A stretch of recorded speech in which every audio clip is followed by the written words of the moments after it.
Alright guys, here's another under the hood. This is my Team Associated SC10 4x4. It's a four-wheel drive short course truck. It is kind of meant for racing. I've tried to set it up for racing over in Reno, Nevada at Track Time Hobby specifically, but I'll run it at CKRC as well. Just run different tires and stuff on it. But yes, it does look like a piece of bleep, and that is in part because there's actually two bodies. This body that you're seeing now, the green one, this is actually what I use for doing most of my POV videos. The camera would be mounted inside underneath it, and it can look out and see out the front of the truck, and so you're getting the perspective, the point of view of the truck itself. And finally got some things that I'll get to here in a minute, and finally I'm getting some good POV videos of it. This was actually the body that came with it. I did get it used second hand. I've done a few things to it, but obviously love the truck. I've actually wound up falling in love with it more than what I expected to. But anyways, that's what this body is for. I do plan on getting another replacement body to replace this one that will still be for video footage though. It'll be a Dodge body, and it will kind of be like this one. This is the actual short course race body for the Dodge Ram that I have got for it. Yes, I am a Dodge guy. I own a Ford and I've driven Chevys for work, but I'm a Dodge guy. Another story. Anyways, so the other body that I'll be getting, this is the actual race body, so the fenders are a little bit higher up and that's a little bit lower, sleeker. I believe it's another Proline body, but it's a true scale body, so it looks more realistic. But that's what I plan on trying to use for doing the videos for this thing eventually. So let's get into it under the hood. So it is set up very soft to run at the track, so that it has lower stance and all that. So under the body, one of the first things that you might notice is I have a under tray, under body, under shield, whatever you want to call it. It's a secondary inner shell basically to protect the ESC and battery and receiver and all that from getting hit with rocks and dirt and all that stuff. But this is actually where I have the GoPro mounted inside of it, so that it mounts onto there and then it's just sitting up and it's looking out the front or the back, either way. And that's how I get my POV videos. I've just left it clear just because it's usually covered at the body, so I figured what's the use of painting it. Anyways, continuing on.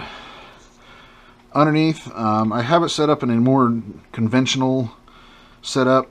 This truck can actually be set up to run saddle packs as well, instead of the traditional stick pack setup like how it is right now. Again, the Futaba 4 PLS radio system in controlling this as well. Just the standard 2 channels is all this one is running.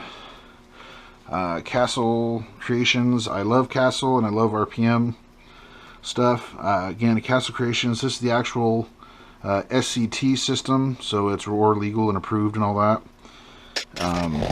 With the corresponding motor. The motor's a 100,000 RPM motor. The motor's a 100,000 RPM motor.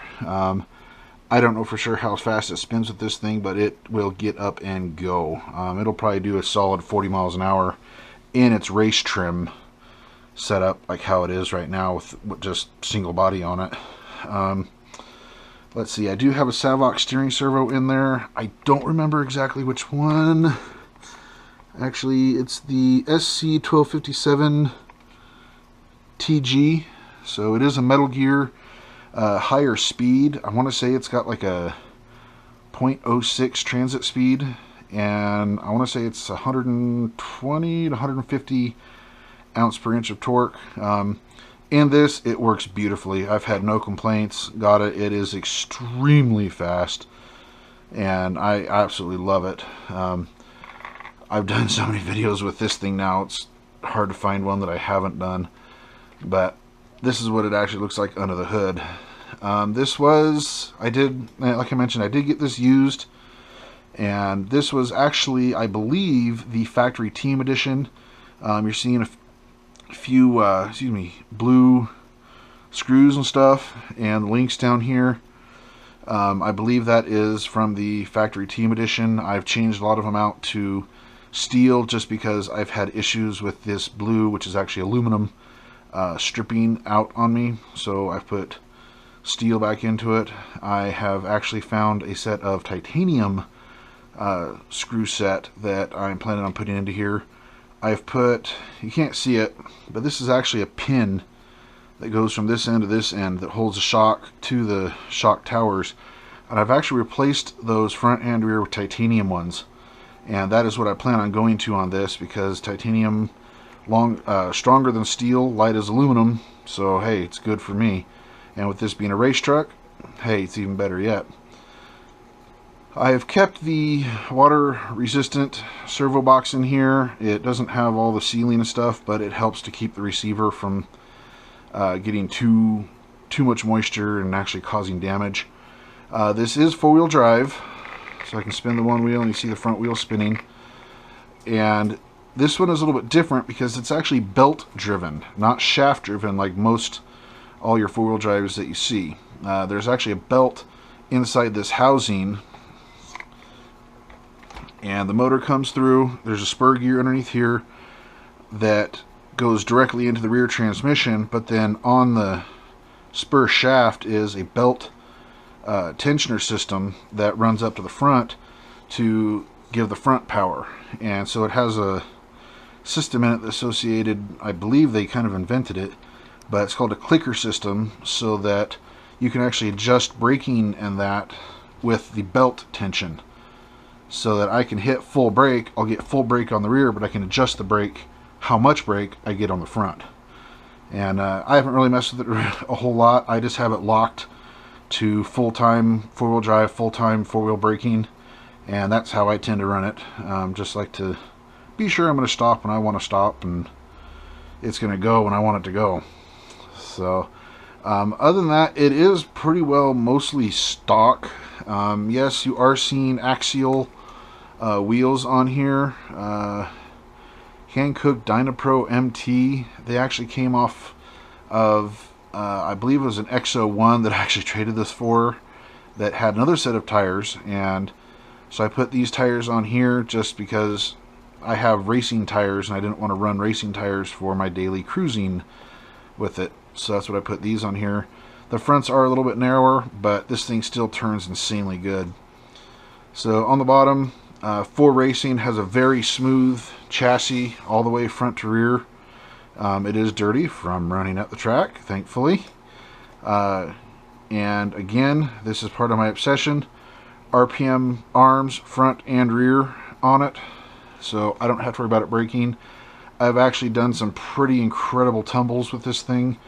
I probably tumbled 20-30 feet between a clay track, bouncing over wood boards and landing on concrete and all that, and have not broken anything really on it, at least when it comes to the arms. I do have the RPM rear bumper on here, so it just kind of goes to show how much RPM stuff I really like and I'm willing to get for my cars and that.